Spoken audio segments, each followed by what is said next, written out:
Hey, Chris from the Mighty Decibel, welcome back. This episode, we're going to be revisiting our Hidden Gems series, where we shine the light on some albums or bands that are underrated, in our opinion. In this episode, we're going to be looking at 80s crossover thrash albums. Everybody's heard of DRI, COC, SOD, MOD, Cro-Mags, and such. But today we're going to be focused on bands that aren't as well known, but should be, in my opinion. Just before we get started, a few things. First of all, a quick note on what is the difference between thrash metal and crossover, or often called crossover thrash. So thrash was born out of the marriage of extreme / speed metal and hardcore punk, while crossover thrash was hardcore punk mixed with thrash metal. So bottom line here is that thrash metal starts from metal, whereas the crossover starts from hardcore punk. And a few notes. First of all, 6 of these 10 albums are from 1986. 5 of the bands that we're going to be covering are from California. I thought those were interesting facts there. And as usual, we'll attack this chronologically. So we started in 1986 with the first of 6 albums in a row from that year. So before bassist Gary Meskel formed Propane, he was part of the short-lived Crumbsuckers, who issued 2 full lengths before disbanding. And one of those albums was the criminally underrated debut album Life of Dreams. So this is high velocity, abrasive, quick hitting stuff that just happens to be catchy as fuck as well. In my opinion, I think that this album is one of the greatest crossover thrash albums of all time. Check it out.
One of those bands that elicits a holy fuck response on first listen are Speedcore King's Cryptic Slaughter.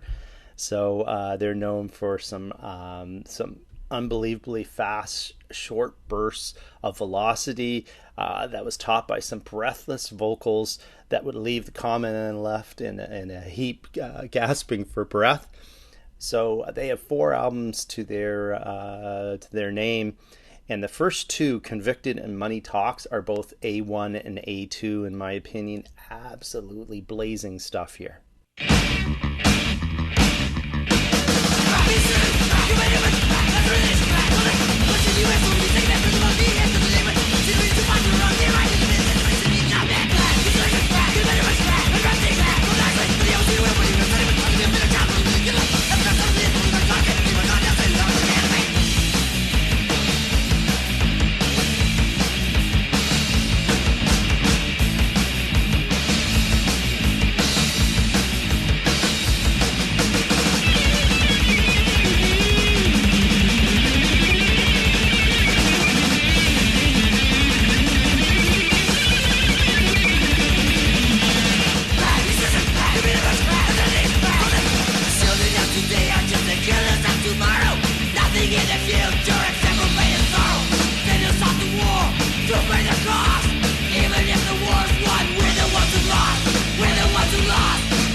Next up is Sacrilege BC, a band that should be better known, albeit that they only had 2 songs to the repertoire. But the debut, Party with God from 1986, kick-ass, high-quality writing throughout. Serious underground thrashers and crossover freaks should check this one out.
Next band has 5 albums to their name, but were really never able to match the intensity and songwriting depth of their debut, This Island Earth.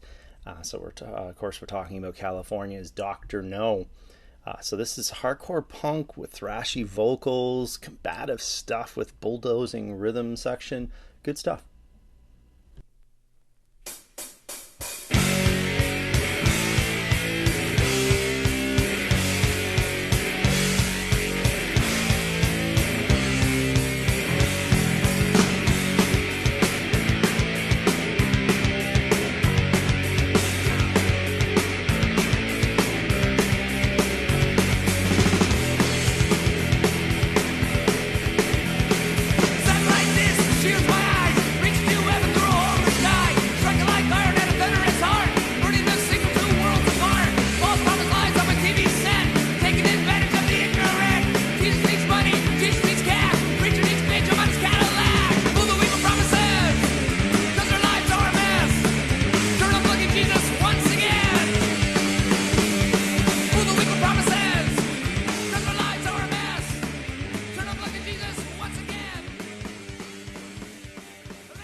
The Accused were Seattle's proponents of splattercore. So this is high-speed crossover with some crazed vocals from lead throat Blaine. Oh, Martha! Martha Splatterhead! Amazing stuff. You gotta check them out. The Accused had 16 EPs and full lengths in their discography. But for me, the highlight will always be 1986's The Return of Martha Splatterhead. So this is chock full of classic Accused material. Check out Wrong Side of the Grave, Buried Alive, Martha's Revenge, the title track, and of course the immortal Fucking for Bucks. Lord Christ, Dr. Sinister, Molester, and of course I am the Wizard.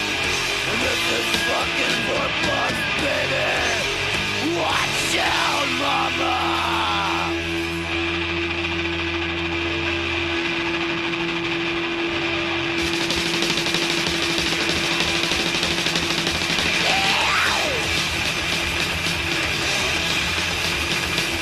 All you ugly ladies, you're in luck. That it is fucking second ball block. Oh, you know, in the pussy box. There's the gas, you got me mama wrong. We're fucking for bucks. Fucking out. Fucking for bucks. We go way down to Texas for our next act. It's Verbal Abuse. And the pick of the VA litter, we're going to pick 1986's Rocks Your Liver. So it's snot-nosed, poke-in-the-eye crossover that steers very close to the punk side more than the thrash side. As a side note, this includes one of my fave covers of all time, an abrasive version of Elton John's Saturday Night's All Right for Fighting.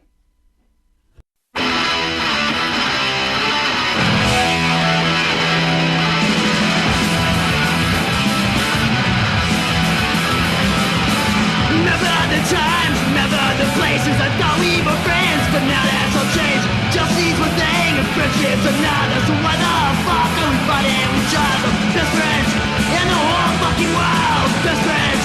Oh, that's what I thought we were. Best friends. 6 years of friendship. Best friends. But now that's all they did. Remember the times, remember the places. I thought we were friends, but now that's all changed. Just is one thing, friendships another. So why the fuck we fighting each other? Best friends in the whole fucking world. Best friends. Well, that's what I thought we were. Best friends. 6 years of friendship. Best friends. Now that's all they did.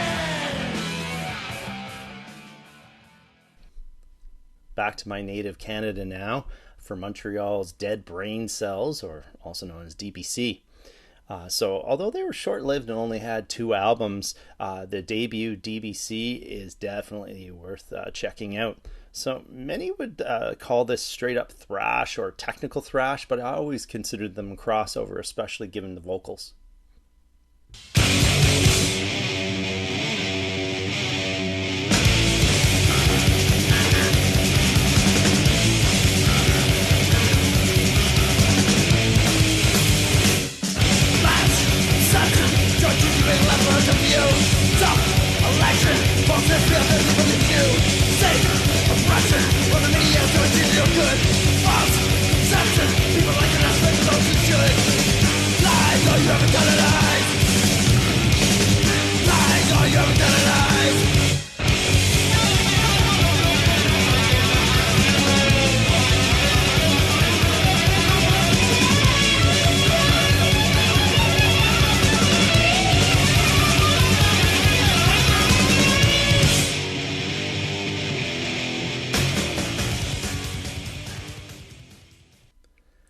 Should have mentioned that that last album was from 1987.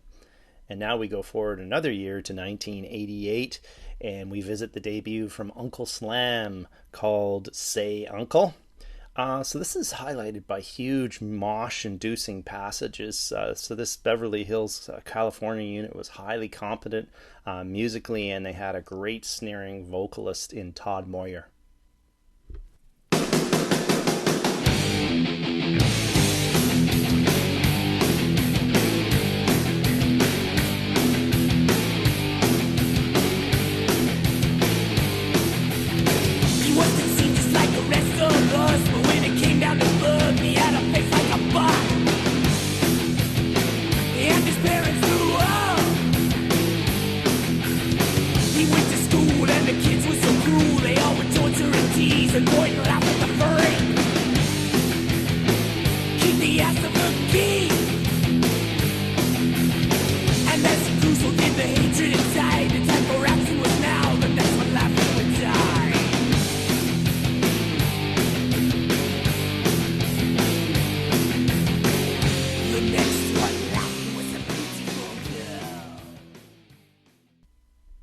We go to 1989 now for our last 2 albums, and the first of those is the sophomore release from XL, The Joke's on You.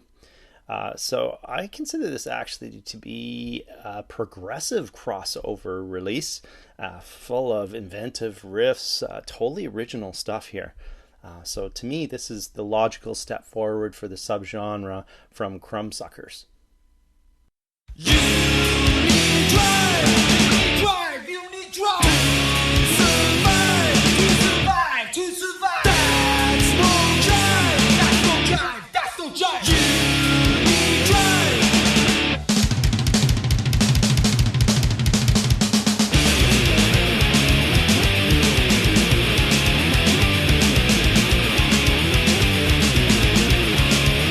Kick it back to its home. Feel inside, grab the phone. You got the strength to realize. You got to start what's the drive. You need to drive to survive. That's no drive. You need to drive. Tomorrow is another day. Tomorrow was just a day. What it take to get you moving? I got my dreams like improving. On to the last album on our list of underrated 80s crossover thrash albums. It's 1989's Older Budweiser by Massachusetts act Gangrene. It was their third album of the 80s, and they were well known at the time for their tongue in cheek lyrics.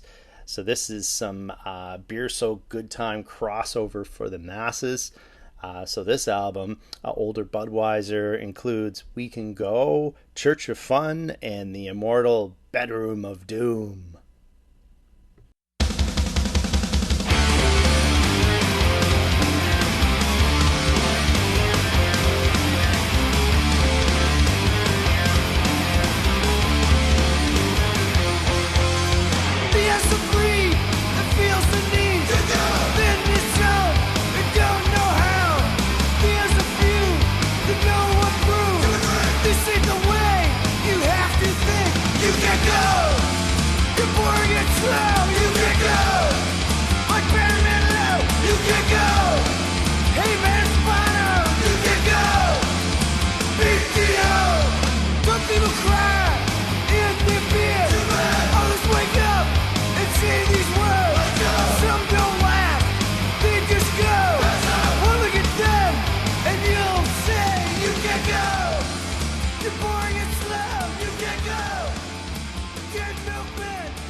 So that's it, our list of 80s crossover hidden gems. Hope you check out some or all of these. They're worthwhile, trust me.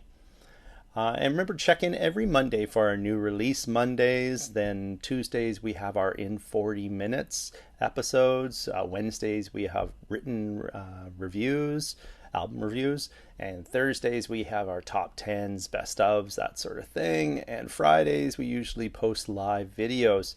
And of course, you can find all that at www.themightydecibel.com. And while you're there, hit that yellow Discog store button, and that'll take you to our store where you can buy some of the DVDs, CDs, cassettes, and vinyl that we have in stock here. Have a great one, eh?